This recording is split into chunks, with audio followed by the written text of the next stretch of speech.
Why, when you take a look at sustainable practice as a whole, the idea is not just green.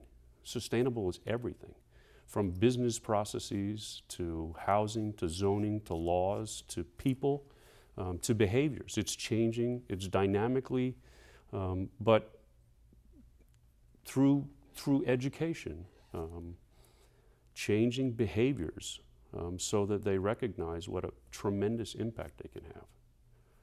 That's great, and now you've got the University of San Diego to are you helping them with some environmental goals? Well, we are. You know, one of the reasons that I chose USD is because they're very aggressive.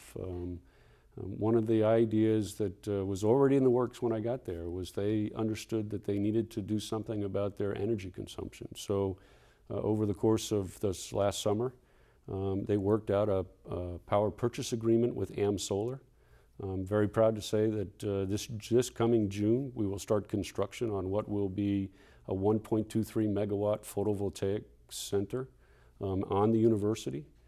We will become, when it becomes operational in late August, early September, the nation's #1 private university with photovoltaic power use. So we'll basically, on a renewable basis, create about 15% of our power on campus. That's great. So yeah, it's a whole different level. They recycle. They've saved more than 30 million gallons of water. So that, you know, and USD is probably one of the most beautiful campuses in the country. If you go up to the hill, it's absolutely gorgeous up there.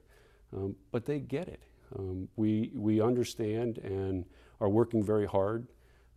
We've just recently entered into an agreement with Siemens to change lights and water fountains and fixtures and all kinds of things. We're one of the first universities to actually engage with Rainbird. And Rainbird now has a wireless controlled system for our water sprinkler systems. So we're very, very conscious of those resources and making sure. We have a very, very aggressive task force.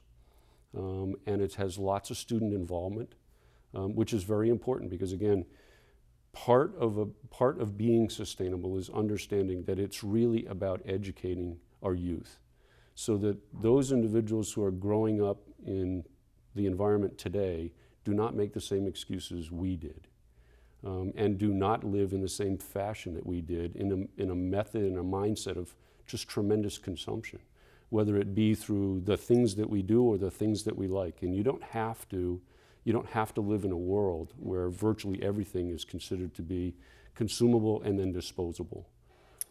We have to change that dynamic if we expect to live in a 21st century in which we can peacefully coexist with others who are growing as fast, if not faster than we are. And the rest of the world is trying to look like we do. And does the American Lung Association have a role to play? Absolutely. It's education. It's all about the process. It's all about the data. It's being involved in the community and getting people to recognize and working with others. You know, one of the reasons why I got involved with the American Lung Association is because they have a great program to educate people about sustainability and sustainable functions. By the way, health and wellness is a sustainable function.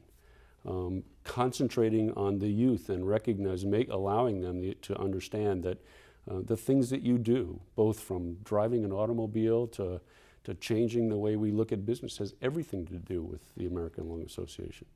It all affects it. It's the air we breathe, it's the environment we live in, and everything that we do has an impact.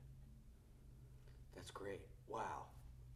Is there anything I missed? I don't think so. I don't know. We're going to have a hard time cutting this down, but it's great that you're going to have a chance to expound to a strong audience. Is there something else that I should hear at this point? No, I think that's it. I mean, I definitely have a passion for sustainability, and I'm at USD because I don't believe that industry and America is ready to go to the next step.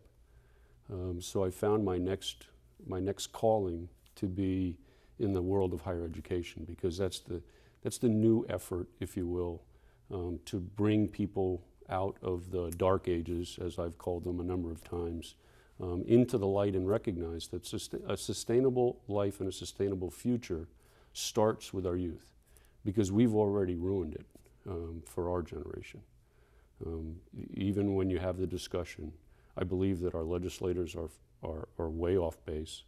Our systems just simply don't understand or recognize the science necessary to bring it to the next level. And I'm hoping that through the youth we can change that. You know, I would tell you, and don't Yeah, you better quit the capture this. tape. But I would tell you that that's, you know, Hydrogen Highway is a great example. Mm-hmm. Absolutely a superb concept.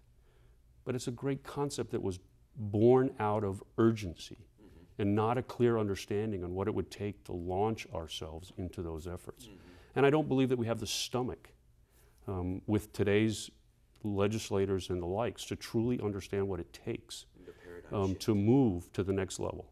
And if you don't understand, if you really don't understand the global economics associated with all of those things that become sustainable for fashion, if for example, the cartel tomorrow would say we're going to lower the cost of fuel by $7 a barrel and leave it that way for 3 years, every single sense of urgency would disappear from the American psyche, because it isn't about how to move forward, it's about how to exist today.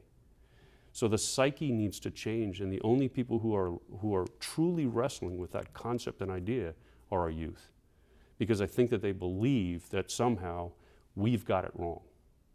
We don't understand that they're tied to a different environment than what we're living today.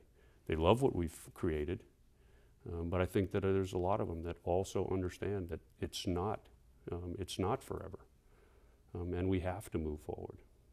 So you hear it from them. Mm-hmm. Mm-hmm. Yeah. Great. Oh, that's awesome. Thank you so that's much. really- My pleasure. Absolutely. There was a great article in the paper today about this, the science